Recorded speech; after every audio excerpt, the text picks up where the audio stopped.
질의해 주시기 바랍니다. 네, 조정훈입니다. 법무부 장관님 질의하겠습니다. 아무리 현황 질의를 뭘 할 거 고민해도 저는 이 신림동 사건으로 이어지는 흉악 범죄 외에 다른 걸 할 용기가 안 납니다. 요즘 우리 국민들 밖에 나가기 겁납니다. 지난주에 저희가 살고 있는 아파트 엘리베이터를 먼저 탔는데 한 분이 오시길래 제가 닫힌 버튼을 눌러버렸습니다. 원래 열린 버튼을 누르고 기다리는 게 예인데 닫힌 버튼을 눌렀습니다. 저조차도 되게 무서워하는 것 같습니다. 이제 정부가 특별 치안 활동 하고 있는데도 뭐 지난 주말엔 합정동, 흉기난동, 대학로에서는 흉기 들고 끊이지 않고 있습니다. 관련해서 저도 가석방 없는 무기징역, 법무부도 실질적 종신형 발의했고 이제 빠른 개정을 하기를 기대하고 뭐 법무부도 힘을 실어주리라 기대합니다. 예. 네. 관련해서 저는 오늘 좀 장관님하고 또 예산까지 이어지겠지만 좀 논의를 하고 싶은 게 이 소위 장난으로 하는 살인 예고입니다. 스트레스가 많아서 스트레스 풀라고 장난으로 온라인 살인 예고하는 것들. 지금 경찰에서 수사한 게시글만 400여 건. 장관도 알고 계시죠? 예. 그런데 이런 살인 예고의 글 현행법으로 제대로 처벌할 수 있습니까? 일단 저희는 최대한 엄정하게 하려고 하고 있습니다만 지금 선진국에 있는 것 같은 일반적인 다중에 대한 공중 협박 이런 규정이 우리 법에는 아직 없습니다. 이 부분에 대한 신설이 필요하다고 생각합니다. 네, 제가 좀 사례를 살펴보니까 작년에 어떤 대학교 학생이 단과대 건물에 폭탄 설치했으니 돈 가져오라 그랬는데 경찰 한 250분을 출동시켰어요. 결과는 징역 1년에 집행유예 2년. 아무것도 아닌 거죠. 또 1년 전은 어떤 분이 이슬람 국가 전사다. 내가 잠실 운동장에 폭탄 설치했다. 자살 테러 폭탄 터질 거다. 그래가지고 연습 중이던 LG 트윈스 선수 포함해서 400여 명이 대피했습니다. 경찰 엄청나게 많이 출동했겠죠. 근데 벌금 500만 원, 집행유예 2년으로 끝났습니다. 또 부산 센텀시티 근처에서 50명을 칼로 죽이겠다라는 문건 올렸지만 협박 혐의조차 적용받지 않았습니다. 저는 장난으로 살인을 예고하고 폭발을 예고하는 것은 장난칠 자유가 아니라고 생각합니다.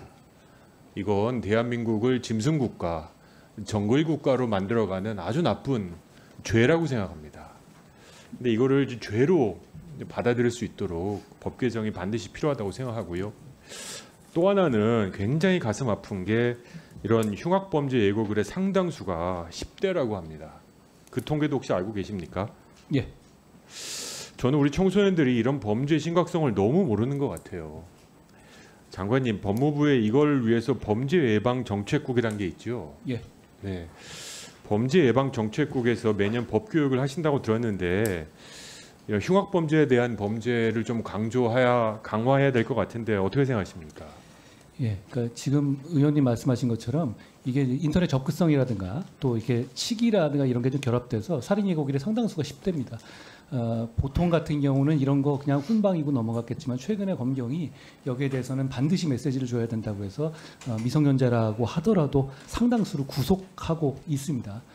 이 부분에 대해서 저는 이 자리를 빌어서 이런 젊은 어린 학생들이 지금 이거 오판하면 안 된다는 거를 의원님하고 말씀하면서 충분히 다시 한번 홍보하고 싶고요. 왜냐하면 이거는 본인한테는 아예 어렸을 때 그럴 수도 있어 이렇게 그 말이 맞을 수도 있는데 사회를 지키기 위해서 검경은 구속영장을 청구할 겁니다. 그러니까 그런 부분을 조금 오판하지 않아야 된다는 말씀 이 자리에서 좀 드리고요. 그리고 법교육에 대해서도 말씀하신 것처럼 이렇게 여러 가지 주력해야 된다고 생각합니다. 이렇게 예고글이 많아지면 나중에 결국은 조금 더 용기를 내는 사람들이 생기게 마련입니다. 이 사람들이 상당수는 허세거든요. 근데 허세가 조금씩 허용 한도가 높아지는 단계라서 저희는 초장에 지금 굉장히 강력하게 잡아야 된다라고 생각합니다.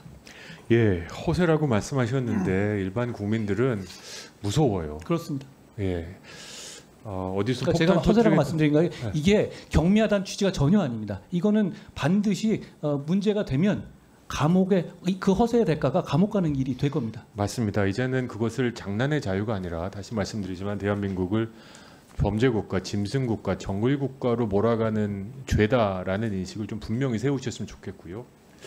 또 한 가지는 이거 관련해서 좀 돈 얘기를 하겠습니다. 오늘 결산이니까 저는 범죄 피해자 보호기금 아까 조수진 의원님 말씀하시기도 했는데 그 중에 이제 상당 부분이 범죄 피해 구조금으로 들어갑니다. 그러니까 범죄에 대한 피해를 받으신 분들에게 이제 구조하는 건데요. 저는 통계를 보니까 매해 흉악범죄가 이렇게 많이 늘어나는데 구조금 지원액, 그다음에 구조금을 지원한 그 건수 그렇게 늘어나는 것 같지 않고요. 어떻게 보면 줄어들고 있는 것 같기도 합니다. 또 이 문제에 대한 한 가지를 지적하고 또 하나는요, 장관님. 이렇게 구조금을 지급하면 우리 정부는 구상권을 청구해야 될 의무가 있지 않습니까? 그렇습니다. 제가 보니까 범죄 피해자 보호법과 시행령을 보니까 구조금을 지급하기로 결정함과 동시에 손해배상 청구권을 대위하여 가해자에게 행사할 것인지를 청구해야 된다. 이렇게 되어 있는데 생각보다 그 구상권 청구율이 높지 않더라고요. 그게 잘 예상하시겠지만 네. 이런 구조가 필요한 흉악범 피해자의 상당수는 지금 이런 사람들처럼 무자력자가 사실 많거든요. 그러니까 그런 면도 실제로는 관련이 있고. 그것도 인정합니다. 제가 예. 시간 때문에 장관님 한번 이거 관련해서 제가 좀 찾아보니까 한국 법학회에서 신속성을 갖지 못하는 점에서 찾을 수 있다. 빨리 해야 된다. 예. 그 재산에 대한 채권 확보가 전제되어야 되는데 사실상 이를 집행하는 시기는 매우 늦다. 이런 헌법학회 발표가 있었습니다. 한번 내년 예산 한번 보시면서 뭐 예산을 범죄 피해자 보호기금을 늘리는 건 동의합니다만 실은 우리 국민들이 세금 내서 지금 범죄자가 내야 될 거, 가해자가 보상해야 될 거 우리 해주는 꼴이거든요. 그래서 신속성이란 문제 지적됐으니까 전문가들 사이에서 조금 더 신속하게 채권 확보할 수 있도록 구상권 청구하는데 좀 열의를 내주셨으면 좋겠다. 그렇습니다. 이게 사실 총 사업비가 2023년 기준으로 저희가 826억인데 큰 돈입니다만 실제로 이걸로 인해서 피해받는 사람들이 만족하기엔 너무 적은 돈입니다. 사실 우리가 잼버리 유치하고 하는데 수십 조를 쓰는 나라 아닙니까? 몇 조를 썼죠. 실제로 뭐 그런 많은 효과는 있지만 그런데 이런 부분에 들어가는 돈을 더 저희도 그렇고 국회도 그렇고 좀 더 아끼지 않고 좀 증액하는데 힘써 주셨으면 합니다. 저희도 꼭 필요한데 집행하도록 더 말씀하신 것처럼 구상권도 꼭 해가면서 근데 아까 말씀하신 것처럼 이런 게 있거든요.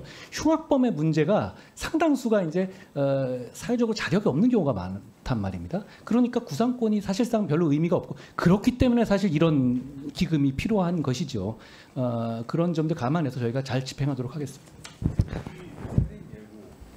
폭발 예고 관련 부분에 대한 구상권 청구. 예. 이거 하면 진짜 돈 어마어마하게 때려맞는다. 예. 라는 인식을 좀 만들어주세요. 그러니까 저희가 필요하게 저희가 우리나라가 아직 이런 게 있습니다. 국가가 어떤 동원해가 국가가 세금으로 어떤 활동을 한 경우에 그걸 비용으로 사람들이 여기지 않는 문화가 사실 있지 않습니까? 외국에서는 뭐 신고 잘못해서 소방관이 출동해도 거기에 관한 그 큰 비용을 때리듯이요. 적어도 이 살인 예고라든가 이런 식 공중 협박의 문제에 대해서는 그 부분을 저희가 적극적으로 검토하고 이미 준비하고 있다는 말씀드립니다. 장동혁 의원님 질의해 주시기 바랍니다.